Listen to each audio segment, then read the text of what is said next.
dia, boa tarde, boa noite, queridos ouvintes do podcast Tributário ao Pé do Ouvido. O meu nome é Carlos Renato Cunha, sou um dos membros da equipe do podcast e hoje nós temos aqui a alegria de voltar em vídeo para conversar com vocês sobre um tema que a gente considera muito atual e muito importante, que é o Imposto sobre Transmissão de Bens Imóveis, o ITBI, no contexto da reforma tributária. Porque nós vamos ter ali modificações pelo projeto de lei complementar 108 de 2024, além de tratar de controvérsias deste tema do ITBI no STF. Hoje eu estou aqui com colegas do podcast. Ao meu lado eu tenho a grande Nicole. Tudo bem, Nicole? Tudo bem, Carlos. Obrigada. Seja bem-vinda.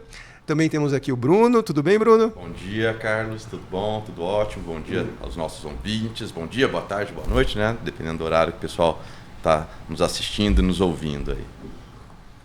E também temos aqui ao meu lado, aqui na minha frente, o grande Elvio. Tudo bem, Elvio? Tudo bem, Carlos. E aí, pessoal, tudo bem com vocês? Sejam bem-vindos a mais um episódio do podcast Tributário ao Pé do Ouvido. Muito bem, vocês estão animados para conversar hoje ou não? Bora! Tá animado? Já que estamos aqui, né? Vamos lá, né? Os ouvintes não sabem, a gente está gravando, porque eles vão ouvir em qualquer momento nos próximos 100 anos, né? Esse podcast que vai ficar para a história. Mas nós estamos gravando num sábado de manhã, acordamos cedo, não é isso? Nos esforçamos para poder conversar um pouquinho sobre o ITBI. E o ITBI, como todos sabemos, aqui é um imposto municipal, de competência municipal, que surgiu em 1988 como um tributo de competência municipal.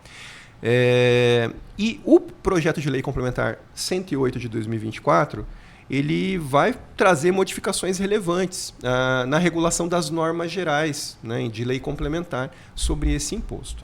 E a gente vai tratar um pouquinho disso, como eu havia mencionado, e também um pouquinho sobre controvérsias judiciais do STF sobre esse assunto. Antes de a gente começar, já cumprimentei aqui os meus colegas, eu gostaria de trazer alguns recadinhos aos nossos queridos ouvintes e telespectadores, para que, se tiverem qualquer dúvida, elogio, sugestão, conversem com a gente, mandem um e-mail para contato@tributarioaopédoouvido.com.br, sigam nosso perfil no Instagram, no Twitter, no X, na nossa página no Facebook, nossa página no LinkedIn. A gente está lá nas redes sociais divulgando a nossa produção. Então sigam a gente lá também, entrem em contato conosco lá, que isso esquenta o nosso coração, queridos ouvintes. Além disso, nós temos novidades neste ano de 2025, né, que a gente gostaria de compartilhar com vocês. Vamos ter surpresas aí que a gente vai trazendo aos poucos. Nós temos agora uma parceria com a ID Agência.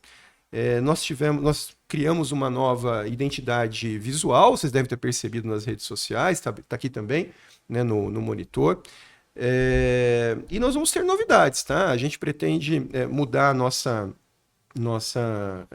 periodicidade de episódios e a gente vai conversando com vocês com novidades no decorrer do ano. Então, vamos lá, vamos começar. Vamos começar com o primeiro tema. Bom, primeiro, o que o PLP 108 de 2024, que ainda está em trâmite, né, o que ele pretende fazer com o ITBI? Uma coisa importante que a gente poderia pontuar no começo desse episódio é que o ITBI surgiu em 88, antigamente havia um imposto único de transmissão de competência estadual, e o Código Tributário Nacional, a partir do artigo 35, até ali mais ou menos artigo 40, eu estou falando de cabeça, ele trata de um imposto de transmissão, só que não é o ITBI exatamente, porque ele está falando de um imposto estadual de transmissão. O CTN ele foi escrito em 1966 e ele não teve o seu texto atualizado. Então havia todo um debate que é o seguinte: o Código Tributário Nacional ele foi recepcionado pela Constituição, até onde ele foi recepcionado em relação àqueles artigos, né? E aquelas previsões do artigo 35 ali, a partir do artigo 35, elas eram utilizadas tanto para regulamentação por meio de norma nacional, lei complementar, do ITBI, onde cabível, quanto do ITCMD estadual, o Imposto de Transmissão Causa-Mortes e Doação Estadual. Agora, com a reforma tributária, né, que todos aqui sabemos, tem um enfoque na tributação do consumo, mas que também está trazendo mudanças pontuais em outros pontos do sistema tributário nacional, ela está trazendo uma separação completa da regulação em lei complementar do ITBI e do ITCMD, no Imposto de Transmissão Causa-Mortes. Então, o ITCMD vai ter uma mudança profunda, né, de regulamentação nacional no próprio PLP 108, enquanto o ITBI vai ficar no CTN com aqueles artigos de forma exclusiva agora, mas com redação atualizada. Então esse é o primeiro aspecto que eu gostaria de trazer aqui. E eu vou iniciar, na verdade, aqui o nosso bate-papo trazendo essas impressões gerais, tanto sobre o ITBI, sobre essa mudança na tributação imobiliária, por assim dizer, de propriedade, e do PLP 108 com os meus colegas aqui. Começo aqui com a Nicole. Nicole, você quer falar alguma coisinha nesse começo?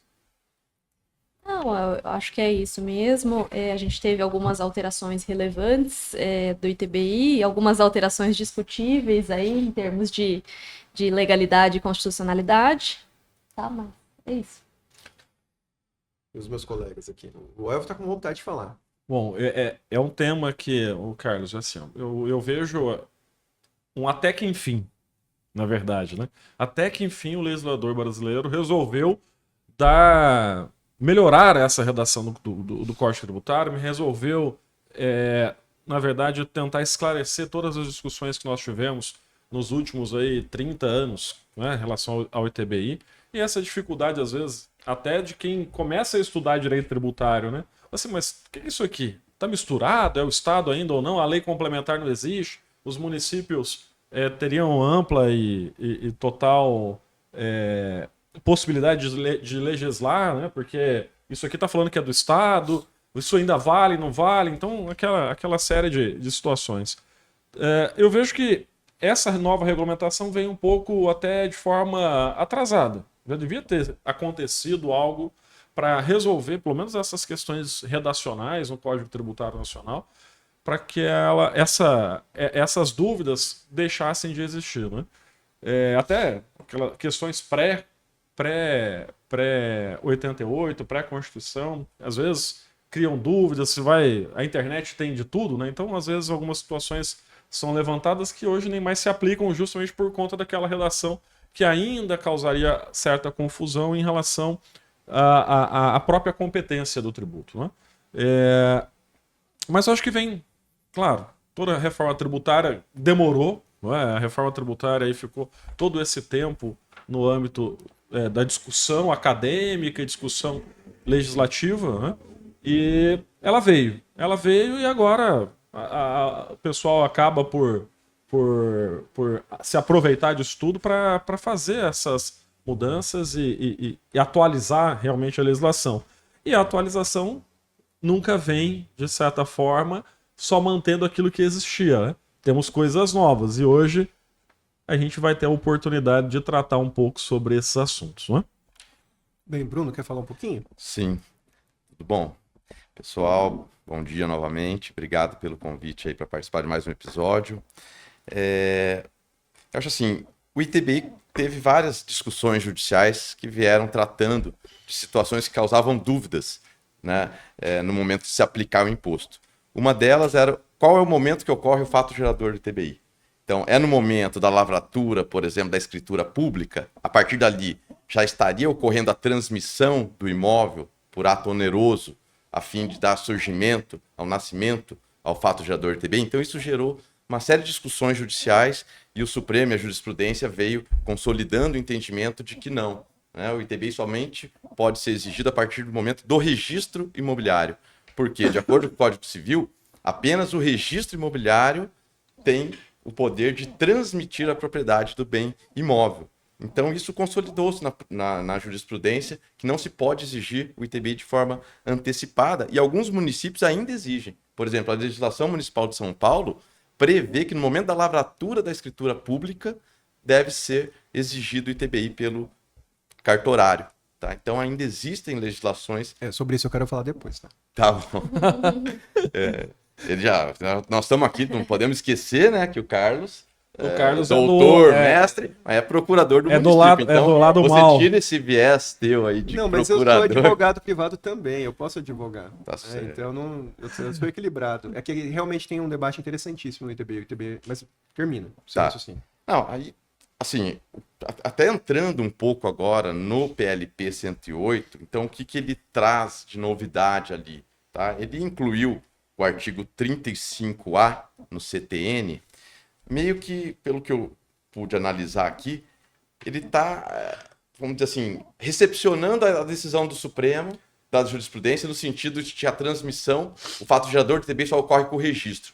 Mas ele criou uma opção para o contribuinte de recolher esse TBI no momento da lavratura da escritura pública, e ele fala que documento particular com força de escritura pública também, que é o caso, por exemplo, da alienação fiduciária, dos contratos de alienação fiduciária, e nessa hipótese os municípios poderiam aplicar uma alíquota inferior àquela prevista na legislação municipal para fins da cobrança do ITBI, ou seja, é um incentivo para que se recolha antecipado o imposto com uma alíquota inferior. Mas, Carlos, eu vi que você está ansioso aí para falar alguma coisa sobre isso. Não, perfeito. É que você tratou do 35A, que está sendo alterado.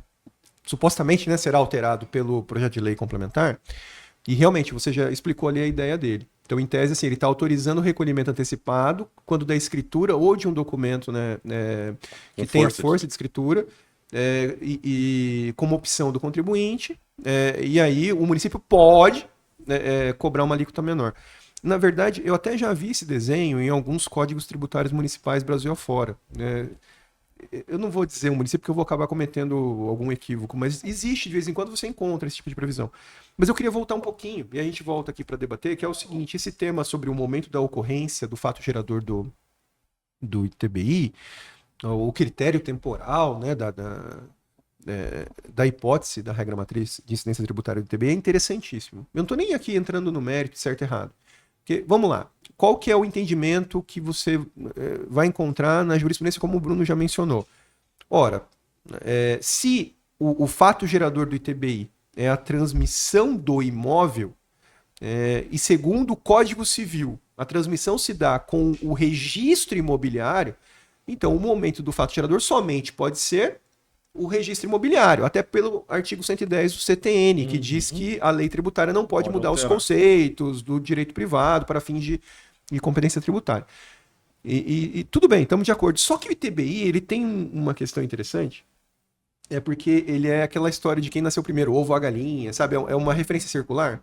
Porque o próprio CTN prevê, como caso de responsabilidade tributária dos tabeliães, cartorários, responsáveis pelo registro, que ele não vai poder registrar sem exigir o pagamento do tributo prévio. Então, por isso que quando a gente vai registrar, a gente tem que estar lá com o comprovante de recolhimento. Nenhum cartorário em sã consciência vai registrar porque ele se torna responsável com base no artigo 134 do CTN. É um caso de responsabilidade de terceiros. Então, nós temos aqui um paradoxo normativo. Então, por quê? Olha, o fato gerador acontece somente com registro, mas eu não consigo registrar se eu não pagar, então eu tenho que pagar de forma antecipada sempre. E é um paradoxo sistêmico. Né? Isso é um absurdo? Não. Eu acho que tem solução para isso, se a gente parar para pensar. Não é raro no sistema brasileiro, vamos dizer assim, existe no sistema brasileiro, para ficar melhor, casos de fato gerador antecipado, presumido.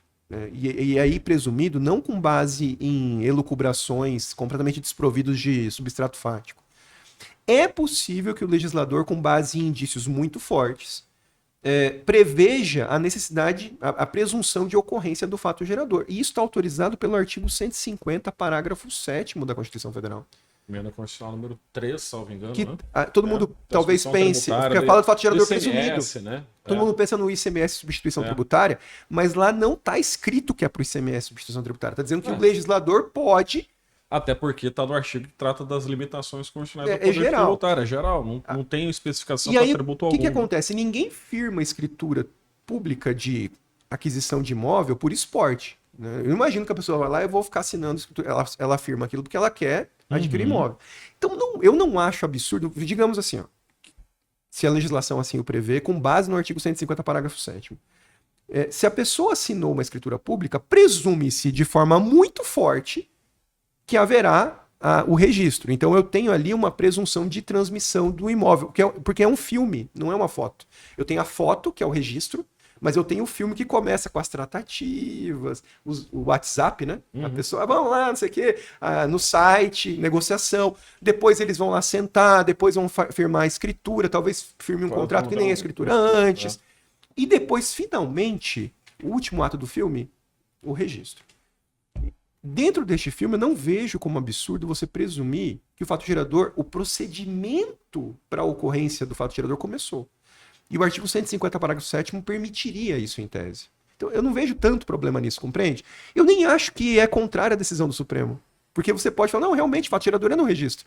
Só que eu posso presumir, com base no artigo 150, parágrafo 7º, que começou com a escritura, por exemplo. Ok. Mas isso não tem se sustentado na jurisprudência. Eu tenho até casos em São Paulo que eu fiz processo nesse sentido e a jurisprudência é bem pacífica que não pode exigir no momento da escritura. Eu entendi o que você falou, mas tem muita gente que compra também não quer registrar naquele momento. Porque talvez não queira ter aquela despesa do ITBI. Não tem o dinheiro, né? Até não tem o dinheiro. Então, mas é mais ou menos... É porque, veja, uma coisa é o município exigir com a escritura. Aí você pode até... Porque compreende, que igual você falou de São Paulo. Então, se o município ficar descobrir a escritura, ele vai promover a fiscalização e o lançamento. Aí é mais discutível. Mas o grande problema, eu acho que não é esse. O grande problema é você exigir que o cartório cobre antes do registro. Essa exigência tem na legislação. Não, tem na legislação e é pacífica. Se for aplicada a alíquota reduzida, eles vão poder exigir. É pacífico o que não pode. É pacífico o que pode, como assim? A jurisprudência não... Não, Bruno. Não, isso não existe. Exigiu o ITBI no momento da lavratura da escritura? Não, do registro, você fala. Que tem que estar recolhido para registrar. Do registro, do sim. registro, okay. Eu tô falando da escritura. Do registro, sem dúvida. Isso. Então, mas você vê, são dois níveis de discussão, só que o substrato é o mesmo. Sim. É aquilo que eu estava te falando. Por que é lícito que o cartório exige o prévio recolhimento? Que ainda não tem o registro. Eu entendi o que você quis dizer. Mas é que o ato é preparatório, né? Ele está fazendo o registro, ele fez o requerimento, ele junta o documento que pagou. Tudo bem, mas na escritura, que é o título translativo, né? Eu acho que daí ainda não aconteceu. É o título para transferência. Agora, no momento que você faz o requerimento, aí iniciou nesse exemplo que você deu do filmezinho, iniciou o procedimento de transferência. Mas então, percebendo que o raciocínio por trás é muito semelhante. Então, claro, mas eu acho... só o momento é diferente. O momento é diferente. Eu entendo também que poderia, já que você pode ter um fato gerador presumido, a própria legislação municipal criar. Só que daí gera aquele problema, que é do 110, que o Bruno comentou. E aí ficou essa grande discussão. Né? Mas na verdade não tem o problema do 110 pelo seguinte, você não está alterando a noção do fato gerador, você está presumindo. É questão de prova. Né? Então você não está alterando o 110. E aí a grande questão que alguém pode falar, mas e se eu não quiser registrar? Bom, primeiro que você tem que registrar para ser dono. Né? Mas e se o negócio for desfeito? E se não sei o quê? E aí o próprio parágrafo 7º do artigo 150 prevê que se o fato gerador não ocorrer... Tem direito à restituição. Tem direito à restituição. O único porém, que daí eu vejo como um buraco negro nesse assunto, é se o contribuinte recolheu há mais de 5 anos e o fato gerador, por alguma razão, ele não acontece depois. Aí vai virar bagunça, o município vai falar, vira treta. Não, prescreveu, não vou te devolver. Aí vira treta. Porque daí teria que ter uma condição suspensiva, se você, né, teria da prescrição, inclusive, não poderia correr a prescrição se o fato gerador for presumido. Falou, porque eu tenho que verificar se ele vai ocorrer de verdade. Se ele não ocorreu de verdade, o termo inicial da prescrição é só daquela data, só teria que ser daquela data em que o fato foi desfeito o negócio. Não foi consumado, não importando a data que você pagou. E só para fazer justiça aqui, onde eu li a primeira vez essa tese do artigo 150, parágrafo 7º, que eu acho bem construída, não é uma coisa absurda, foi num livro do Alberto Macedo, que é um dos poucos livros sobre ITBI. Auditor fiscal lá em São Paulo. Mas é auditor fiscal, mas com uma qualidade jurídica menor. Exato. Isso com certeza. A gente conhece, a gente já teve episódios com ele. Nós tivemos com verdade, ele. Estive com ele aqui na Câmara de Vereadores em Londrina, num evento. Verdade. Bom, sobre a reforma, inclusive. Voltando aqui, o Bruno tinha iniciado, eu acho que a gente fez essa introdução sobre o momento da ocorrência do fato gerador. O artigo 35A, além desse ponto que o Bruno mencionou, sobre a questão da escritura, ele também está mexendo, eu acho, com uma outra questão que é relevante, que é a questão da cessão de direito. Eu não sei se vocês concordam, tá? Porque, assim, existe um debate forte, que, aliás, é objeto do tema 1124 de repercussão geral no Supremo Tribunal Federal, que é que o TBI teria, na verdade, duas incidências diferentes na redação do artigo 1563 da Constituição Federal. Então, um seria a transmissão de bem imóvel, que se daria com registro, e a outra coisa é a cessão de direitos reais a ele referentes. Então, na leitura do artigo 563, é possível essa interpretação. Né? E isso sempre foi polêmico. Né? Porque o que seria uma cessão de direito? Normalmente é contrato de gaveta. Uhum. E a Então, dificuldade de fiscalização é gigantesca. A pessoa adquire o imóvel, cede os direitos por contrato de gaveta, e essa pessoa que adquiriu cede para outro, que cede para outro, até que no final alguém resolva registrar. E aí tem um fato gerador, porque Um a prefeitura entre aspas, 10, assim. 10. Mas alguém pode dizer, não, mas como é cessão de direito não houve registro, não é o fato gerador. É o debate que a gente estava começando. Bom, nisso tem treta. Né? Então a gente tem esse debate. O Supremo Tribunal Federal ele não julgou ainda o tema. Né? Houve a anulação da primeira decisão. Eles tomaram uma decisão dizendo que não havia incidência, repetindo que era do fato que era do registro. Era registro, né? Mas em sede de embargo de declaração, o ministro Dias Toffoli, salvo engano, num voto que foi depois seguido, ele mencionou que esse tema era mais profundo, na verdade, tinha que debater um pouco mais. Né? Perceberam que precisava aprofundar essa questão. Que é outra hipótese, né? Que seria outra hipótese, Sim. e isso ainda não foi julgado. Tá lá. Né? Então, nós temos esses dois assuntos, né? A questão da escritura e a questão da cessão. Eu não sei se os dois estão aqui no artigo 35A, mas eu gostaria de ouvi-los. Eu vou começar com a minha querida colega Nicole. Vamos lá, o que você me diz do artigo 35A? Carlos, eu acho que a questão da opção do contribuinte de recolher o imposto no momento da lavratura da escritura é muito interessante, porque o legislador quis atender a questão do tema 1124, de evitar a inconstitucionalidade, da distorção dos conceitos aí da transmissão do bem imóvel. Então, ele vende a ideia como um benefício para o contribuinte, né? Inclusive incentivando os municípios a reduzirem a alíquota para incentivar, fomentar esse interesse do contribuinte em recolher antecipadamente.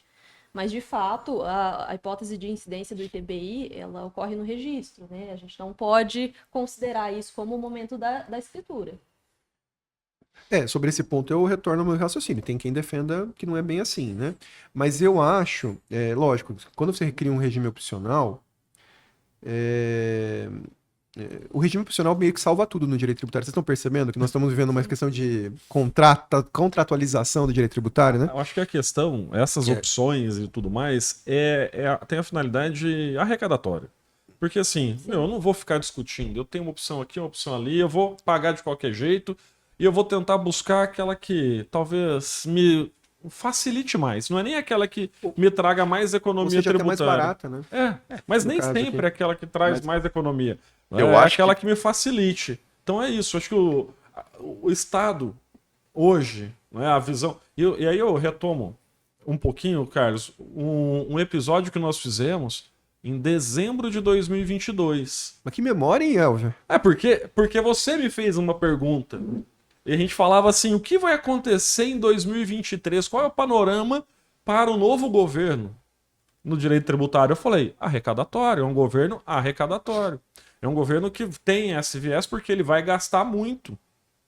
Se o nosso ouvinte for buscar esse episódio de dezembro de 2022, falou, ele vai gastar, ele vai arrecadar. Então, acho que vai buscar arrecadar mais. Então, todas essas opções e todas essas alterações legislativas, elas buscam, de certa forma, facilitar o pagamento. Porque pagar você vai fazer, vai pagar. Você vai querer ficar discutindo se vai ser na sessão, se vai ter ou não vai ter, ou vai ser no registro? Acho que é por aí. Só para complementar, eu acho que a aplicabilidade desse dispositivo vai depender muito da legislação municipal de cada município, em relação ao desconto que for ser concedido para se pagar antecipadamente. Por exemplo, aqui no município de Londrina a alíquota é 2%.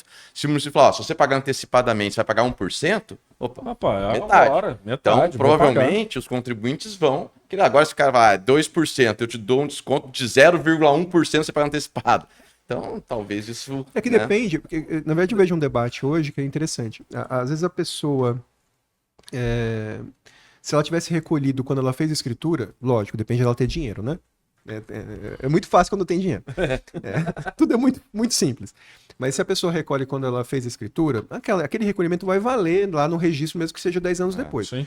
E às vezes ela, por exemplo, imagina, nós tivemos um boom imobiliário no Brasil inteiro, né? Se a pessoa recolheu ITBI em 2004 de um imóvel, talvez ela tivesse pago muito menos ITBI do que ela teria pago em 2009.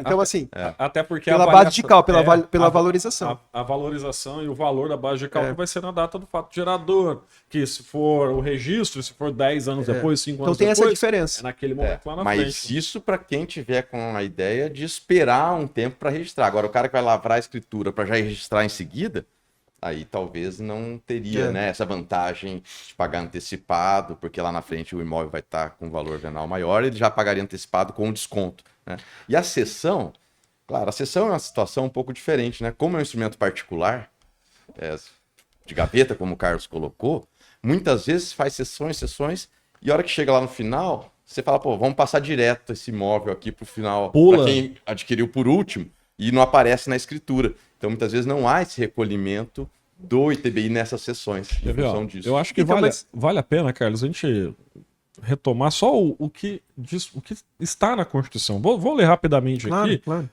porque a gente está falando, ó, é uma hipótese apenas, são São duas, né? O que a Constituição coloca? Ó, compete aos municípios instituir impostos sobre transmissão inter vivos a qualquer título, por ato oneroso, de bens imóveis por natureza ou a cessão física, e de direitos reais sobre imóveis, exceto os de garantia.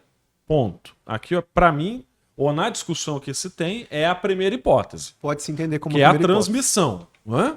Que é a transmissão que dá lá na hora do registro. Aí, bem como, e aí seria uma segunda hipótese, a cessão de direitos à sua aquisição. Então, assim, já não é mais transferir. É a cessão do direito. É ceder. É ceder. É Direitos. ceder o direito que garantiria uma transferência futura. E aí é a discussão do município de São Paulo, lá no 1124, que nos embargos de declaração o ministro disse, olha, peraí, Vamos pensar melhor que parece realmente que são duas. É a mesma história, é o mesmo pensamento que a gente poderia ter da questão do ITCMD. Desculpa. Do ITBI quando em relação à imunidade na integralização dos capitais.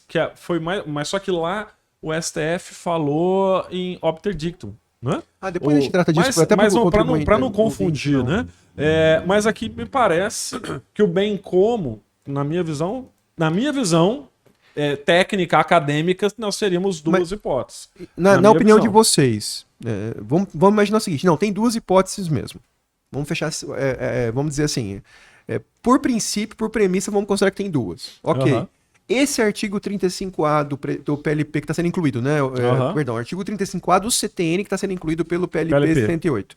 Ele altera alguma coisa dessa outra materialidade? Ou aqui ele está mencionando apenas a primeira materialidade? Eu fiquei na dúvida, viu? Eu não tenho certeza, não. Porque ele fala em escritura, né? Mas ali ele fala, opcional para o contribuinte para que o imposto incida na formalização do respectivo título translativo. E aí ele fala, assim considerados. Cessão é outra coisa. É outra coisa. A cessão é particular, aqui não está falando de cessão. Não está resolvendo o problema. Não está. Não resolve o problema. Acho que ele não tem relação direta com o 124, não. Por quê? Porque talvez em quem fez a redação, ou quem sugeriu a redação, está interpretando que há uma única hipótese, ou melhor, ou nem isso, ou ele está dizendo o seguinte, não, a transferência se dá com o registro. É o Código Civil que diz isso. Mas não voltou para na sessão. E não voltou para a regra de competência da Constituição. Me parece que realmente não trata da sessão né? aqui. Então a sessão, a princípio, você não teria essa faculdade de antecipar. E aí, olha a confusão. Mais uma discussão. Mas será que o município não teria, na autonomia dele, a possibilidade de prever essa... Sabe o que é interessante? É que se por acaso, mesmo que coloque a alíquota menor para a sessão, não vai ter encorajamento do contribuinte para recolher. Porque ele esconde. Foi aquilo que eu falei. Não vai aí, Carlos, eu acho que nós já conversamos sobre um pouco disso, né? Eu acho que não efetivamente no podcast, mas em off, nos bastidores, uma vez sobre essa questão. Porque a mim me parece que isso se resolveria no âmbito da fiscalização. É no âmbito da fiscalização. E de quem? Das incorporadoras, das imobiliárias, das loteadoras. A gente falou sobre isso mesmo alguma vez, né? Sim, falamos. Isso vai se resolver lá. E assim, lá no escritório, a gente atende imobiliárias, incorporadoras, loteadoras.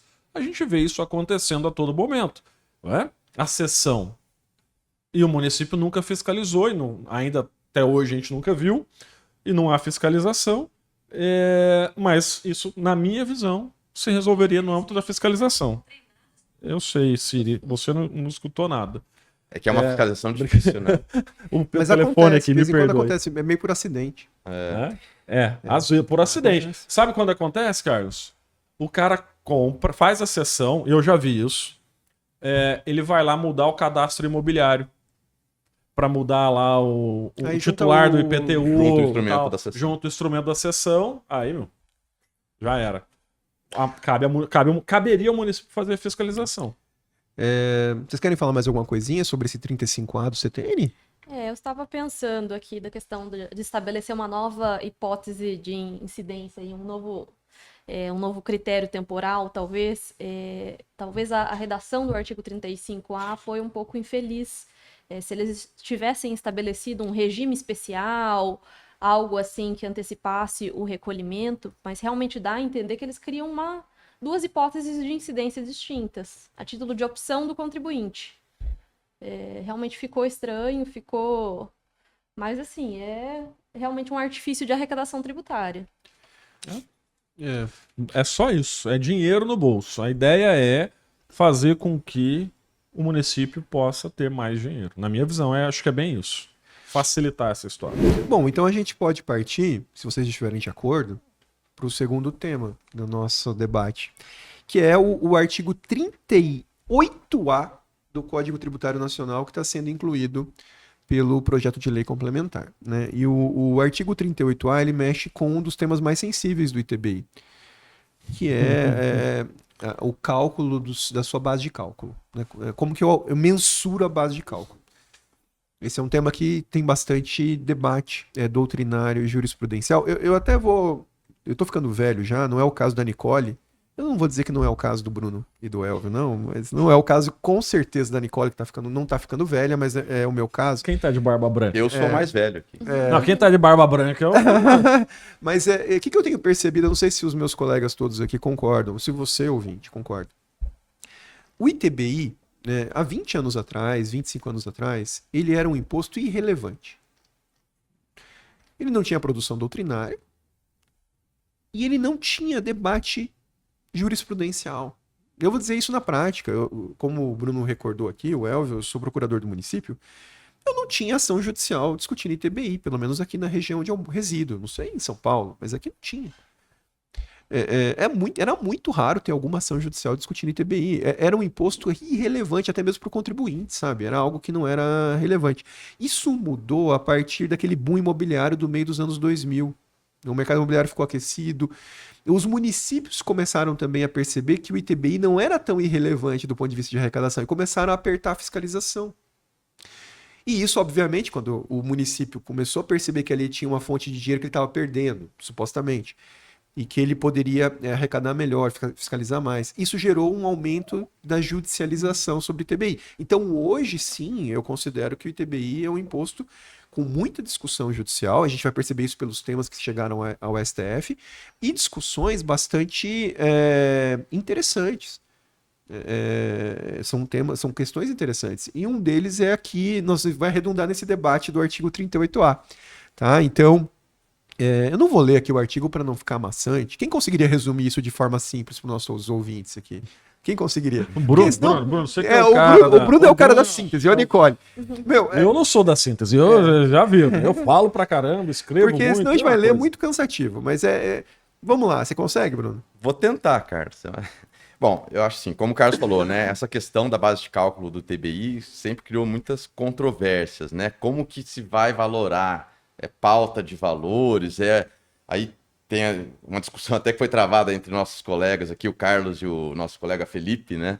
É o valor da transmissão que consta no título, porque se você verificar pela regra matriz de incidência lá dos ensinamentos do professor Paulo de Barros, a base de cálculo ela tem a função de dimensionar o critério material da hipótese de incidência, né? E qual que é a hipótese de incidência aqui? Transmissão de imóvel. Sempre é um verbo mais um complemento. Transmitir imóvel por ato oneroso, no caso do ITBI.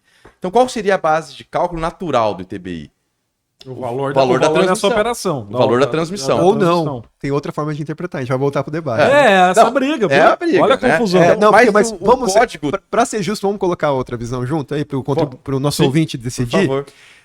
Porque a outra forma é o seguinte: o que importa não é o verbo para você mensurar, mas é o complemento do verbo, que é o imóvel. Que essa é a riqueza que está sendo transmitida. Então eu tenho que avaliar o valor do imóvel, independentemente do valor da transmissão concreta. Então é outra forma de pensar. Mas tranquilo, mas vai lá, continua. É que me parece aqui que ele está tributando a transmissão do imóvel. E o valor transmitido seria aquele, e é o que gerou até o tema lá no Supremo, né? Quer dizer, no STJ, quer dizer, qual que vai ser a base. Mas enfim, então sempre teve essa discussão do valor venal. E a doutrina sempre qualificou o valor venal como sendo, né, o valor do imóvel negociado à vista em condições de mercado. Então, o artigo 38, ele vem trazer isso no parágrafo 1º ali, definindo o que é valor venal. Então, ele definiu que o valor venal é o valor negociado à vista em condições normais de mercado. Ô Bruno, posso te cortar aqui? Sim. Eu acho que nesse ponto todos estamos de acordo que é o seguinte, por mais que concordemos ou não com essa interpretação, como você estava mencionando, apesar, eles estão deixando aqui um pouco, de forma mais clara o que é valor venal para fins do ITBI, mas se você pegar a interpretação corrente do que é valor venal, não está tendo mudança nenhuma nessa primeira parte, concorda? Não, Só está exatamente. explicitando. Exato. Está Na minha explicitando visão, algo é. que Que seria já é implícito. pacífico na doutrina, na jurisprudência, é o conceito. O problema, então, vamos dizer assim, o problema nem está no caput do artigo 38A. Nós vamos começar agora no... Eu acho que a gente tem que sempre parte da premissa da ideia de que nem sempre as pessoas nas transmissões, os contribuintes, aqueles que estão envolvidos nas transmissões de bens imóveis, informam nos documentos o real valor do imóvel. Esse é o grande problema. Por isso que surgem tantas o real valor do discussões. negócio. É o real valor do negócio, exato. Porque às vezes o valor do imóvel, realmente ele está sendo vendido por um valor menor. Exato. Ou por um valor maior. Maior. Por alguma razão específica. Que aí foge a condições normais. Foge das condições normais. E aí que isso, O problema é a fraude, quando na verdade o negócio tem o valor X e daí se declara um valor menor que X. Mas daí é Isso. sonegação. e aí é que outra vem toda situação. a discussão, né? Ah, mas é o valor, tem que valer o quê? Qual o valor? O município tem ampla possibilidade de Mas aí é simulação, aí você já entra numa outra seara, né? vai entrar na seara do direito penal. Mas vamos voltar aqui pro artigo. Senão a gente Vamos vai lá. Vamos voltar. Então ele fala aqui, né, no parágrafo primeiro, que o valor venal ele vai ser estimado por meio de critérios técnicos. Aqui começou a treta. porque já não pode não ser mais o Mas assim, será negociado à estimado. vista. Como será estimado? Mas posso fazer uma introdução aqui antes de você continuar a análise? Por que vai ser começou a treta? Porque nós tivemos um julgamento relativamente recente do Superior Tribunal de Justiça, no julgamento do tema repetitivo 1113 do STJ, em que ele definiu, e podem me corrigir se eu estou falando de cabeça aqui, mais ou menos o seguinte: olha, realmente a base de cálculo é o valor venal, que é o valor de mercado do imóvel, mas o município não pode simplesmente desconsiderar o valor do negócio. Então presume-se que o valor venal é igual ao valor constante da transmissão. No instrumento. Presunção iuris tantum, relativa. Perfeito. Então, o município pode comprovar que o valor venal, o valor de mercado do imóvel, é superior àquele valor que está no documento. Ok. Só que, para isso, ele não pode simplesmente desconsiderar o documento do contribuinte. Ele vai ter que abrir um procedimento, como se fosse uma espécie de arbitramento, e vai fazer uma avaliação individual do imóvel, e aí sim ele pode superar, ele pode derrotar o valor que está no documento. Não sem antes garantir ampla defesa e Sim, contraditória. e aí com a aquela defesa coisa contraditória toda. administrativa. Esse é o tema 1113. Então não é que o STJ entendeu que não é o valor venal à base de cálculo. Não, pode ser, inclusive pode ser superior ao valor da transmissão. Mas é que o município não poderia simplesmente desconsiderar o valor do documento sem garantia de ampla defesa e contraditória e sem um procedimento de avaliação. Estamos de acordo? Isso é Exato. perfeito. E é aqui... Não, eu não estou falando que a gente está de acordo Isso no com... atual, né? com o STJ, entendeu? Não, assim, com mas esse é interpretação. com resumo, mas é isso mesmo. E é aqui que eu acho que começa a treta. Esse artigo novo, e aí o Bruno vai terminar de explicar, ele tá mexendo com o tema 1113, não tá? Vamos lá, Bruno, o que que você... Termina de explicar e o que que você me diz? Da forma como se colocou aqui, eu acho que ele está alterando completamente a sistemática do tema 1113. Porque ali no 1113, como o Carlos falou, você considera a boa-fé do contribuinte, boa-fé objetiva. Se aquele valor da escritura foi declarado por ele, é condizente com o valor venal, realmente, e aí você presume que é o valor da negociação e é o valor de mercado do imóvel, aquele valor vai ser a base de cálculo do ITBI. Podendo o município contestar desde que haja ali um valor menor do que o valor venal em condições normais de mercado, aí, com o procedimento de arbitramento. Ô Bruno, é a partir do valor do que o contribuinte declarou é que o município tem que partir, né? Não, exatamente. Seria isso, né? Ele vai partir daquele valor declarado. Ele vai analisar. Esse valor declarado está equivalente ao valor venal desse imóvel? Ele está muito abaixo porque essa operação não está ocorrendo em condições normais de mercado. Vamos supor um contribuinte esteja vendendo no mercado por necessidade, um imóvel. Desespero. Exatamente, por necessidade, uma doença, precisa de dinheiro, e ele está vendendo um imóvel, sei lá, 30%, 40% a menos Acontece que o valor muito. de mercado, e acontece. Então, eu acho que aí é uma situação que o município realmente ele vai verificar, olha, aqui não está sendo transmitido esse imóvel em condições normais de mercado, eu posso arbitrar para que o valor seja equivalente ao valor venal, para que aí você atinja a base de cálculo correta do ITBI. Só que aqui, o artigo 38A, ele está mudando essa sistemática, porque ele fala, será estimado. Então, ele não fala em momento algum no valor declarado pelo contribuinte no instrumento, né, seja um instrumento particular ou mesmo na escritura pública. Então, aqui me parece que ele Ele tá cortando o valor do contribuinte. está cortando. Em nenhum momento ele fala que vai se considerar o valor do instrumento e caso o município não concorde, aí sim ele inverteu a ordem. Até Ele porque vai estimar e aí o contribuinte que Ele não vai ter que concordando com o valor estimado é que vai poder impugnar. Isso que está no parágrafo 2º, né? Se houver Exatamente. discordância contra a determinação da base de cálculo, caberá ao contribuinte comprovar o correto valor de mercado. Se o que ele inverteu totalmente a decisão do STJ, que na decisão do STJ vale o valor do contribuinte. E a prefeitura... E aí o a ônus da prefeitura que tem prova. que impugnar O ônus da prova passa a ser da administração fazendária. na decisão Na do STJ. decisão da STJ. O ônus da prova de que, Aqui inverteu. que não está correto o valor é da administração fazendária. Então, Agora, contrário. Então, na prática, esse artigo aparentemente, porque como que vai ser estimado? Se não vai ser individual, porque se for individual, nós vamos voltar para o tema 1113, concorda? Aí a Mas gente ele imaginaria, o contribuinte leva o documento ao município e o município fala, a base de cálculo aqui nesse caso é tanto. Exato. Ou seja, importa. não vai ser... vamos pensar assim, se realmente ele está mudando o entendimento do 1113, é o diálogo institucional ou sobrestamento legislativo, porque muitas vezes o legislador ele muda a fórceps a decisão do judiciário. Isso aconteceu Sim, várias é vezes. normal, Se for isso, o que está sendo autorizado aqui, mas isso não está explícito, está implícito, é a utilização de uma espécie de pauta de valores interna. Na verdade... Assim, um ato normativo interno que tem uns valores lá, a pessoa vai lá para recolher, não, o valor é tanto. X. Tá, mas não, onde que saiu isso? Da nossa... Exato. O que Mas, foi proibido pelo STJ nessa decisão. Ô, Carlos, Mas temos dois caminhos. Agora, antes de passar a palavra para você, se essa questão da estimativa tiver que ser feita individualmente, a gente continua com 1113 mais ou menos. Só que invertendo. Mas assim, se o município vai ter que estimar, Ele pode concordar com aquele ele pode valor. concordar. mas o que eu vejo aqui, na verdade, é o seguinte. Me parece, tá? Me parece que esse artigo 38A ele vem a partir de um movimento municipalista. Da força dos municípios para que o legislador alterasse o 1113, o tema 1113 de recurso repetitivo do STJ. Por quê? Os municípios, queiram ou não, eles passaram, ou passam aqui, principalmente os menores, que não possuem uma estrutura administrativa para que o processo administrativo tributário fosse instaurado, vão começar a perder receita. Porque eu tive alguns casos, por exemplo, que a gente impetrou mandado de segurança, simplesmente o tribunal do Paraná, ele anulou o lançamento, mandou devolver o dinheiro e falou, refaz tudo. Né? Então, na minha visão, esse artigo aqui, ele está muito mais ligado à ideia de garantir à administração tributária uma tranquilidade maior na hora de fiscalizar e de realizar o lançamento, para que depois o contribuinte, caso ele queira se opor, ele assim o faça. E a gente sabe que normalmente acontece que nem sempre as operações são assessoradas por advogados. Né? A pessoa não vai lá e fala, a guia está aqui, está muito alto, vamos impugnar o lançamento, porque agora muda, né?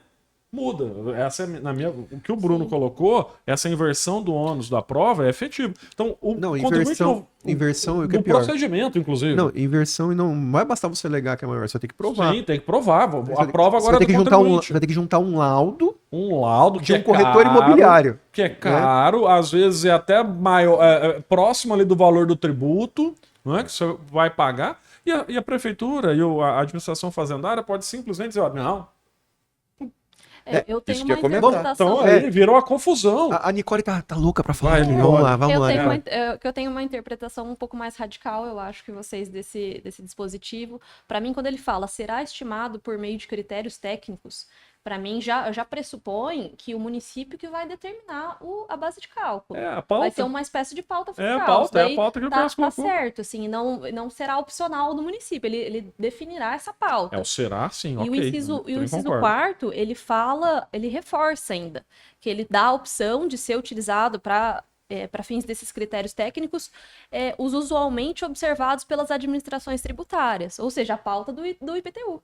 Pode ser também. Né? E Pode ser a daí, pauta do com IPTU. a aplicação dessa base pelo município, se o contribuinte discordar, aí ele vai produzir prova, né, e vai ter que impugnar Só que a esse prova valor. é custosa. A prova é custosa, é cara e às vezes até próximo, como eu disse, do valor do TBI a pagar. E o contribuinte não vai querer discutir, ou nem vai querer, né, fazer essa discussão administrativamente. E também isso aqui vai servir, na minha visão, para eliminar ou fazer com que poucas ações sejam propostas. Eu tenho para mim que esse artigo, da forma como ele foi construído, e se passar, ele vai gerar, na minha visão, esse efeito. Porque não é simplesmente você chegar e falar o valor está errado, o valor é o da escritura. Você não vai mais poder fazer isso. Não é? Já que no 1113 é o valor que da transação declarado pelo contribuinte é que goza de presunção. Aqui não. A presunção é do outro, é do valor venal definido pelo município segundo esses 4 critérios aqui colocados nos incisos do parágrafo 1º do novo 38A. Então, e vai ficar custoso. E quem que vai querer lá discutir? É difícil, né? Às vezes o valor não é tão alto, até para os escritórios de advocacia talvez não gerem um valor, né? Honorários que não seja vantajoso. Não, tem que haver a busca da justiça independentemente do valor envolvido. Muito bem. Mas Mas gostaria de complementar mais alguma coisa sobre esse ponto de... Vamos lá, Bruno. Só uma questão, que aí o parágrafo 2º fala, caberá ao contribuinte comprovar o correto valor de mercado. Agora, quem vai julgar se ele comprovou ou não, vai ser o município. Quer dizer, o município pode entender que aquela prova que o contribuinte produziu não merece, serve. Não serve. E aí, quer dizer, você vai gerar uma judicialização de qualquer jeito. Não, e aí vai ir para uma perícia judicial para determinar qual é o valor venal. Bruno, olha o quanto vai ficar caro isso para o contribuinte. Ele não vai, às vezes não vai querer. E segundo, se a gente voltar um pouquinho, vamos pensar que não vai judicializar. Vamos pensar que vai haver uma discussão efetiva no âmbito administrativo. Quantos municípios têm os seus conselhos municipais de julgar, os seus conselhos municipais, os tribunais administrativos de recursos fiscais, para julgar isso com tecnicidade, com efetividade e equilíbrio. Não é o caso do conselho do qual participa a nossa querida Nicole, que é conselheira. Muito bem, pessoal. Mas é verdade, isso é uma preocupação. Com certeza, na minha visão, né? Pessoal, então acho que com isso a gente conversou aqui sobre esses pontos.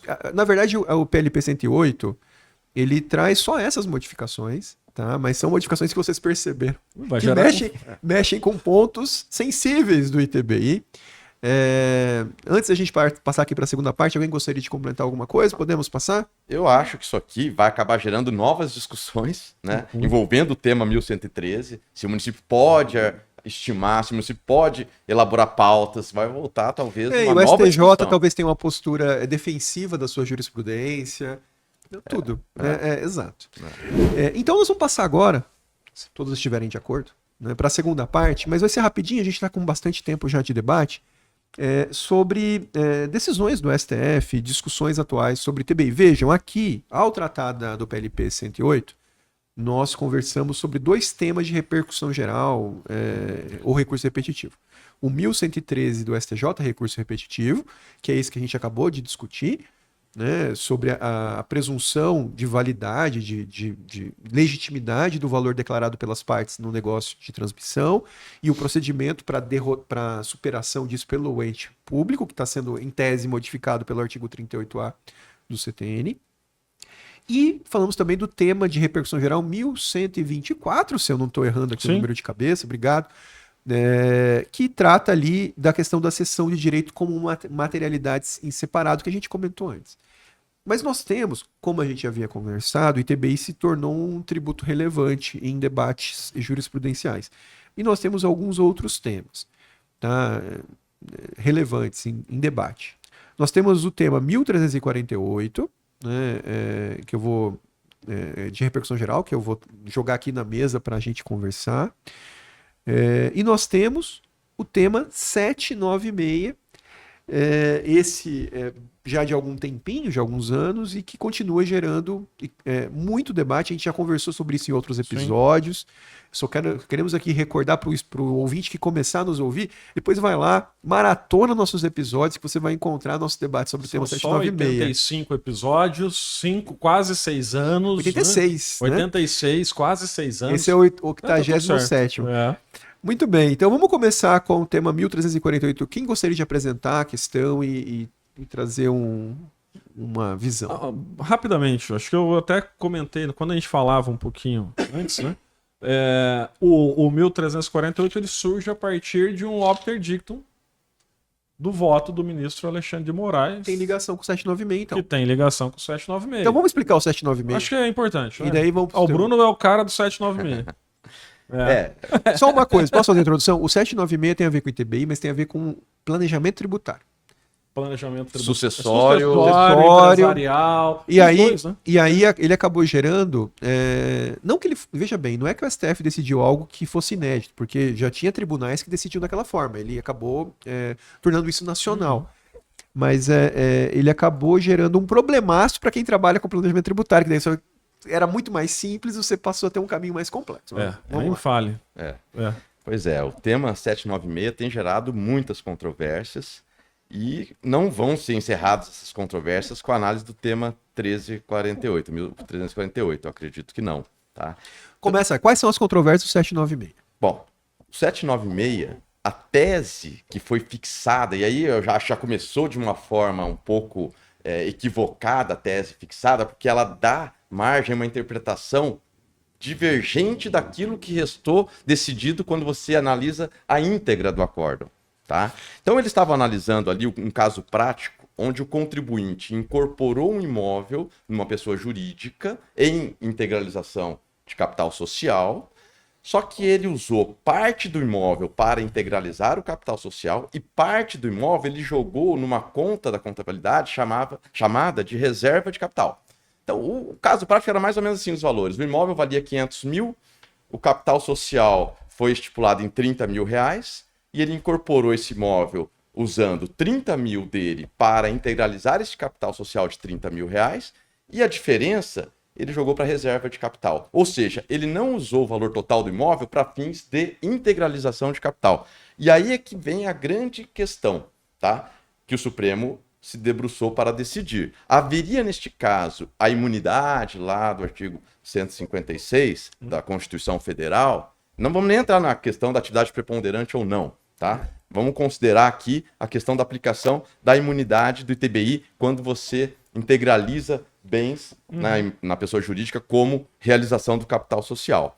Aí o Supremo decidiu o seguinte, olha, como parte desse imóvel não foi usado para integralização do capital social, essa parte ela não está abrangida pela imunidade. Só aquele valor que efetivamente foi utilizado para fins de integralização do capital social. Então, no exemplo aqui que eu dei, tá, é mais ou menos os valores, mas não é exatamente. Os 30 mil que ele integralizou no capital social do imóvel, Ali sim, você tem direito a essa imunidade.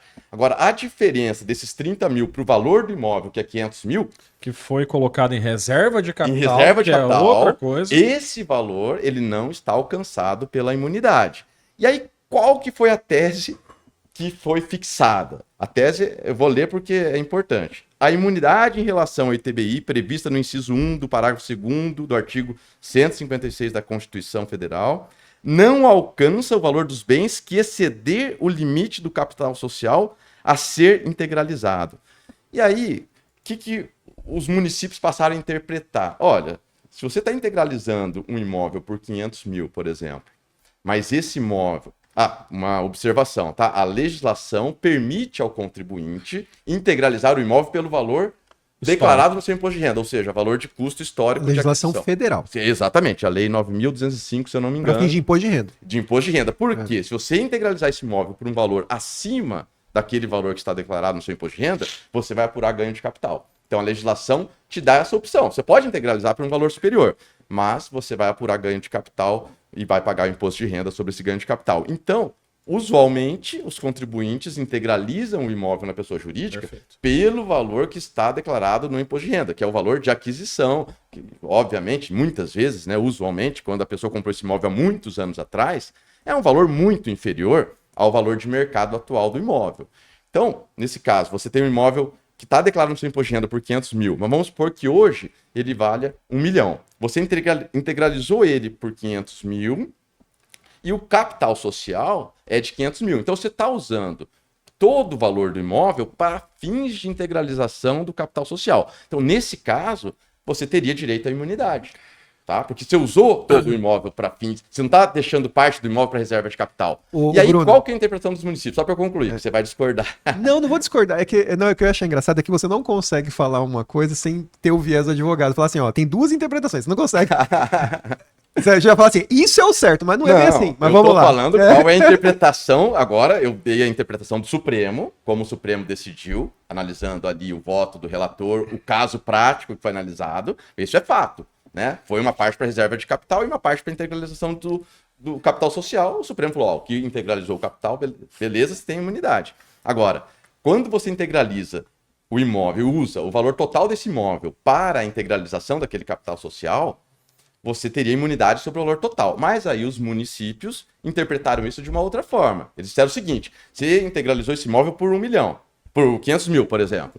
Só que esse imóvel, o valor de mercado dele é 1 milhão. Ou seja, a sua imunidade vai alcançar apenas 500 mil. Eu vou te tributar pelo ITBI essa diferença dos 500 mil para o valor de mercado, que é 1 milhão. Aí ele tributa sobre 500 mil. Porque a base de cálculo é o valor venal e não o valor de cálculo. Então, mas é que E eu só quero... minha competência para definir a base de cálculo, a competência é minha, do município, não da União. Eu só quero esclarecer o seguinte, é que o tema é um pouquinho mais complicado, eu acho, nesse ponto. Realmente, o caso concreto analisado pelo Supremo tinha a questão de colocar lá em... Como que era a conta Reserva contábil? de capital. Reserva de capital. E o tema ficou mais genérico.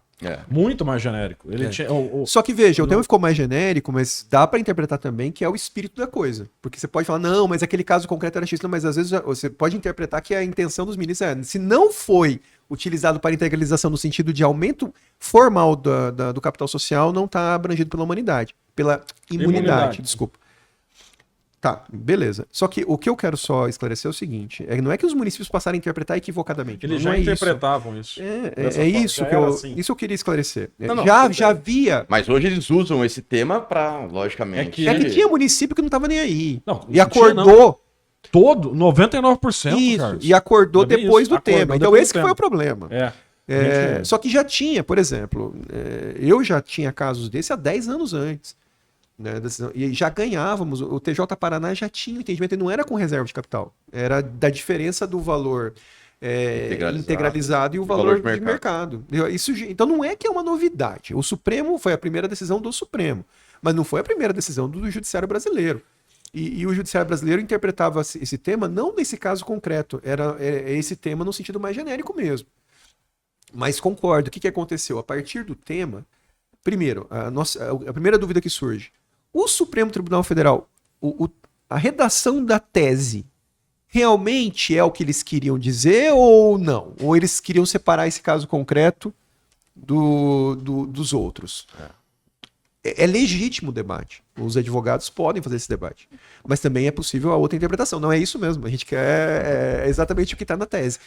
Então, esse vai ser um ponto que vai ter que ser debatido. Eu acho que é o primeiro ponto. Concordam? Sim. Com certeza. Claro, o Supremo não esclareceu ainda o que isso ele vai- quis dizer. Porque Se ele errou na tese ou não. inclusive, no ano passado surgiram algumas decisões monocráticas em recursos da É Fazenda. verdade, ministro Gilmar Mendes. Gilmar Mendes falou assim, ó, em tribunais de justiça dizendo, ó, o que o STF quis dizer é que se você não usar no capital social, você tem que pagar. Agora, se você pegou o valor histórico e usou todo no capital social, ali o município não pode cobrar além. E o ministro Gilmar disse isso. Isso. Exatamente com Então, essas palavras. esse é um debate legítimo. As duas versões são possíveis, as duas versões são legítimas. Deixa Nós temos uma treta. Eu vou até pegar aqui, eu até coloquei isso faz pouco tempo em uma manifestação no Tribunal de Justiça aqui do Paraná, que um dos processos do nosso escritório, o juiz, o desembargador, melhor dizendo, converteu em diligência o processo. E aí eu vou até pegar aqui o número desse Tá bom, recurso enquanto lá no você vai STF, pegando, vocês vão discutindo aí. O que eu não acho um debate correto do ponto de vista federativo do nosso sistema é falar o seguinte, não, é porque a lei federal do imposto de renda permite, isso vincula o município. Me desculpa, aí eu não consigo concordar. Eu acho que o tema dá para debater por outras razões, porque dá para debater no seguinte sentido, se eu não integralizei o valor integral do imóvel, o que importa é o valor que foi integralizado, eu tenho direito à imunidade como um todo, sei lá, algo assim. Uhum. Agora, falar que por causa da legislação do imposto de renda, que é lei federal, que não vincula o município, que não tem a ver com o ITBI está vinculado a isso, aí eu acho furado.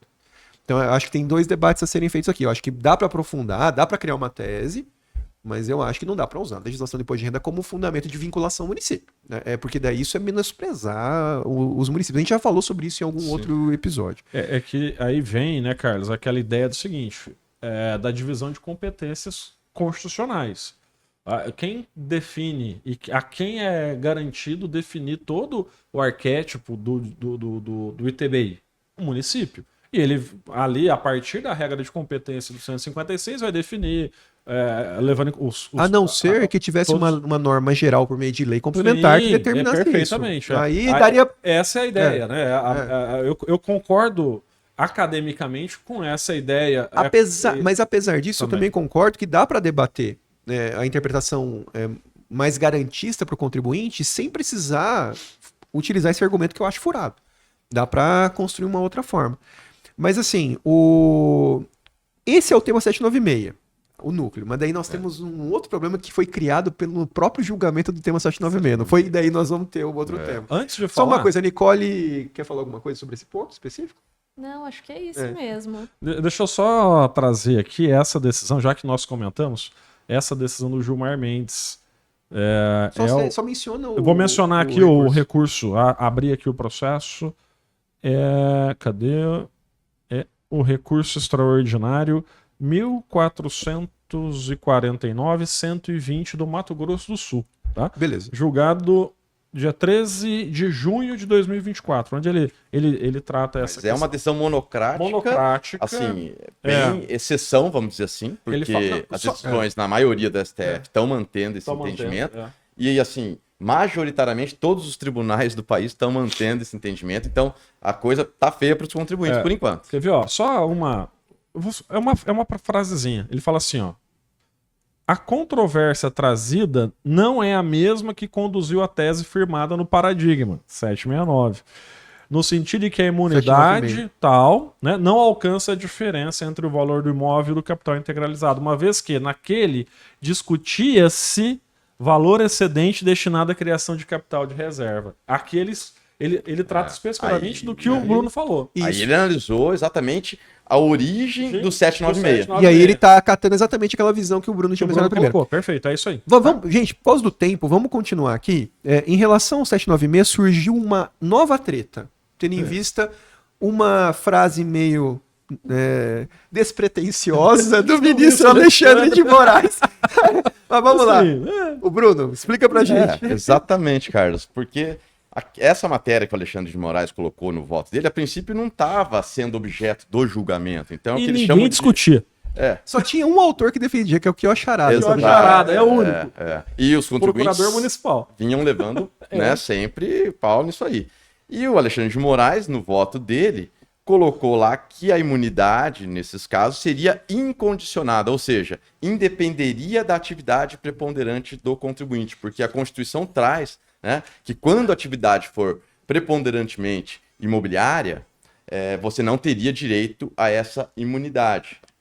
Então, isso havia uma discussão, mas essa preponderância é em relação a todas as hipóteses de imunidade previstas ali no artigo da Constituição, ou só com relação àquela última parte, né, que fala ali da fusão, transmissão de imóveis em função de fusão, incorporação ou extinção da pessoa jurídica, que é a última parte do inciso primeiro. Eu acho que vale a pena, Bruno. E o Alexandre de Moraes disse que a imunidade, quando se tratar de incorporação de imóvel em realização de capital social, ela é incondicionada, não importa a atividade preponderante. Esse é um típico obter dictum, porque não faz parte do tema que está sendo julgado. Exatamente. Só que o problema é que isso gerou um furacão.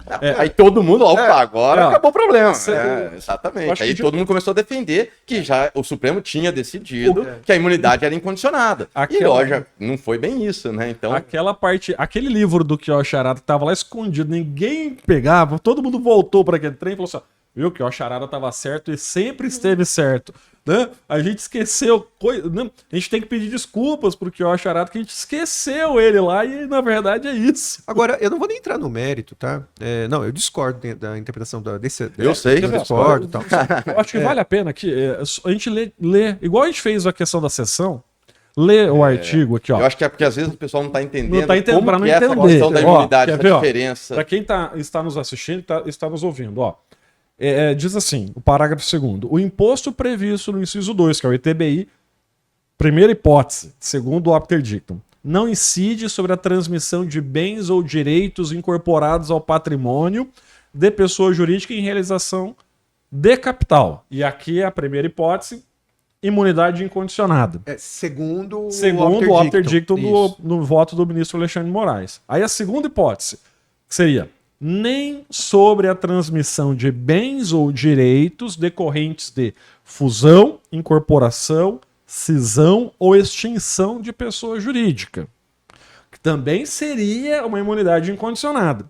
Ela seria condicionada nessa última hipótese, salvo se nesses casos, ou seja, de transmissão de bens ou direitos decorrentes de fusão, incorporação, cisão e extinção de pessoa jurídica, a atividade preponderante do adquirente for a compra e venda desses bens ou direitos, locação de bens imóveis ou arrendamento mercantil. É que assim, eu já vi análise de alguns tributaristas que entendem muito de português sobre exatamente. É gramática.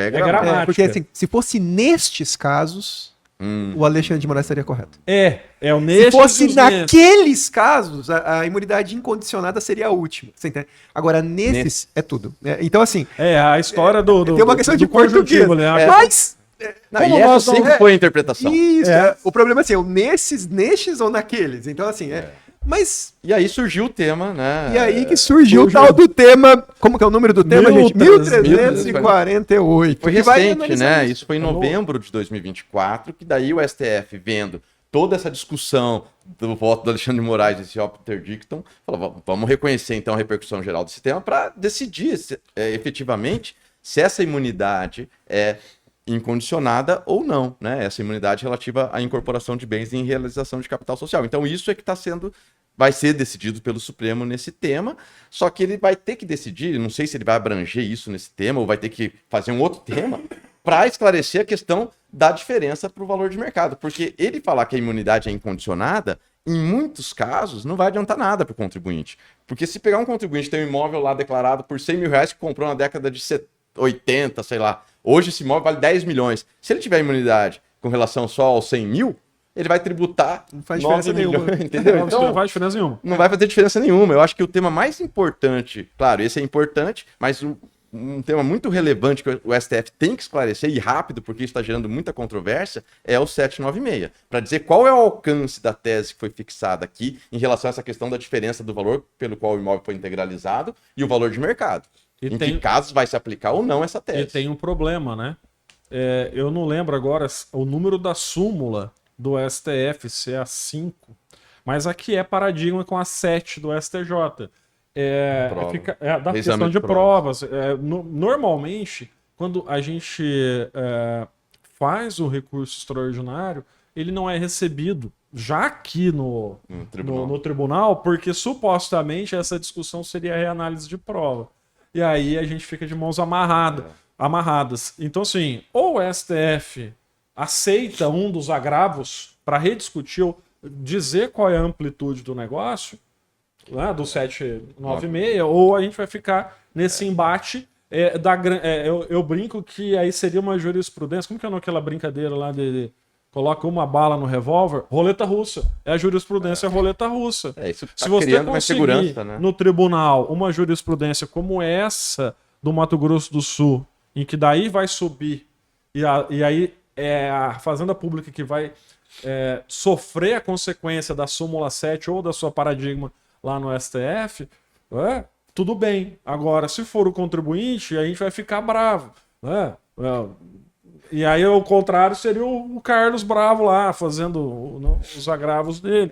Né? Então, assim, é complexo isso. A jurisprudência majoritariamente está aplicando essa tese suprema a favor dos municípios. Olha, tá bem... Muito bem, então, para encerrar, eu vou dar a palavra à Nicole, que está maluca para falar aqui sobre essa questão. Eu concordo, acho que deu uma exaurida no assunto, mas eu concordo que o trecho do Alexandre de Moraes no tema 796, ele causou uma discórdia absurda, causou uma litigância por parte dos contribuintes muito grande, mas realmente a jurisprudência está muito majoritariamente desfavorável a isso, e agora o tema 1348 veio para esclarecer essa questão. Não sei se a gente vai conseguir um voto favorável aí para o contribuinte, mas estamos no aguardo. Muito bem, então com isso, nós vamos encerrar esse nosso episódio. Eu gostaria de agradecer a paciência dos nossos ouvintes e telespectadores. Eu vou desejar um grande tchau para vocês e vou passar rapidamente aqui a palavra aos nossos colegas para uma despedida. Recordando, sigam a gente nas nossas redes sociais, escrevam para nós aqui no contato@tributarioapedoouvido.com.br. Muito bem, Nicole. Obrigada, pessoal. Agradeço novamente o convite para participar do episódio. Espero que tenham gostado. E sigam a gente nas redes sociais. Elvio. Beleza, então, terminamos mais um. Muito obrigado, pessoal. Carlos, valeu pela companhia. Bruno, Nicole. E que venham os próximos, né? Que venham os próximos. Estejam atentos aí às nossas redes sociais. Nos sigam. Sigam os integrantes do nosso Tributário ao Pé do Ouvido. Vai ter sempre coisa legal para vocês escutarem da gente. Um abraço, pessoal.